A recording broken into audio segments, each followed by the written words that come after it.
Magandang buhay sa ating lahat. Muli, itong inyong kamaharlika, no?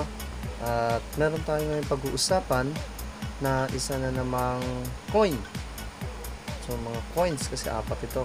Yung meron kayo na to, nako, itago nyo muna.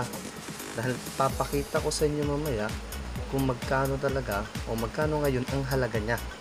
So, may halaga po yan, no? So, yung mga nakatago dyan na mga barya na luma, huwag nyo pong itatapon, wag po kayo basta-basta magtatapon ng anumang uri ng barya, lalo na pat kung galing sa Pilipinas. Tandaan po natin na ang barya ay kayamanan ng ating bansa, no? Okay, so pag-uusapan natin ngayon itong 1991 5 peso coin. So ito ay series ng Flora and Fauna. So ito po siya, no? Okay. Okay. So ito po siya. So alamin natin kung magkano ang halaga nito ngayon sa iba't ibang website platform. Okay. So titingnan natin na.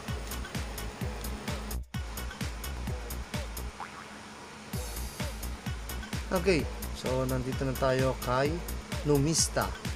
So 5 peso Flora and Fauna series. So ito yung kanyang harapan, no?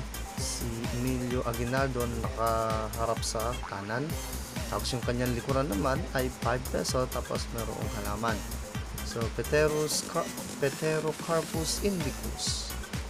So features: country Philippines, period Republic 1946 date, type standard circulation coin, years 1991 hanggang 1994, value 5 peso, currency peso, composition nickel brass, weight 9.45 grams, diameter 25.5 mm, thickness 2.6 mm, shape round, orientation medal alignment, demonetized so noong January ba to? So 2/1/1998. References KM number 259. So yun may shown number 102. Obverse, so yung kanyang harapan. So head of Emilio Aguinaldo right, so nakaharap sa kanan.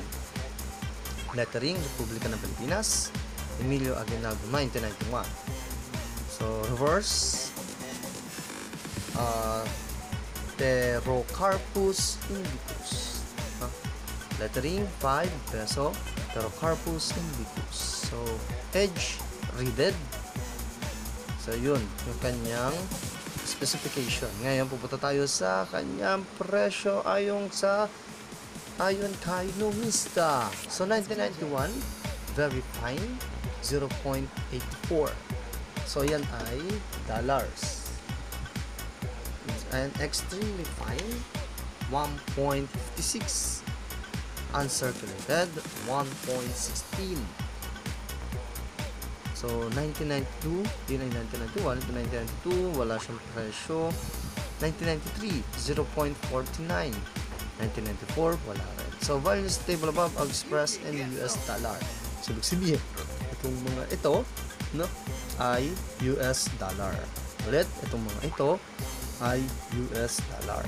Okay. Ngayon, dumako naman tayo kay eBay. So, ito si eBay. Wow. So, eBay. ebay.ph. You know. So, 5 peso Philippine coin, 1991. Gold. Pala siguro medyo mahal kasi gold, ano. Yun. So, yung seller ay ibinibenta niya yung kanyang 1991 Flora and Fauna series ng nagkakahalagang o tumatagaktak na 800 pesos plus 500 pesos shipping fee. So may shipping pa na 500. Yun, no, yung kay eBay. So medyo may kamahalan. siguro napakaganda ng coin na ito, siguro meron siya o maaaring isa lang talaga ang meron siya nito, kaya ang benta niya ay medyo may kamahalan talaga. Ay naman, muling dadako tayo kay Lazada. Punta tayo kay Lazada. Yan sa Lazada. Yun nawala pa So, ito sa Lazada. Ito, 1991. So, ito sa Lazada, So, 139 pesos lang. So, sa mga nabanggit, mas tawag to, mas mura yata to si bagay kay Mista, mas mura kasi $1 lang yata yung kay Mista. Medyo mahal pa to kay Lazada dahil medyo maganda yung nakalagay na sa sa isang capsule, kaya medyo maganda to kay Lazada. Tapos maraming bumili, pero 4.8. So, ito yung mga review. Tingnan natin yung review, So, ito yung mga review ng mga bumili. So, good package daw, good condition. This is average. So, medyo na. So, yun. Maraming sa kanya ng 5 stars. So, ito lang, medyo may isang 4 stars lang doon. Pero, maganda yun. Marami siyang, marami bumili, maraming gano'n kay 1991, Okay, so yun lamang po. Kaya kung ulitin ko, kung meron kayong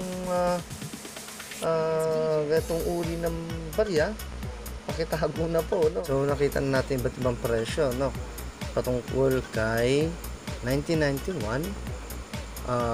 Flora and Fauna series na 5 piso. Okay, so yun lamang po.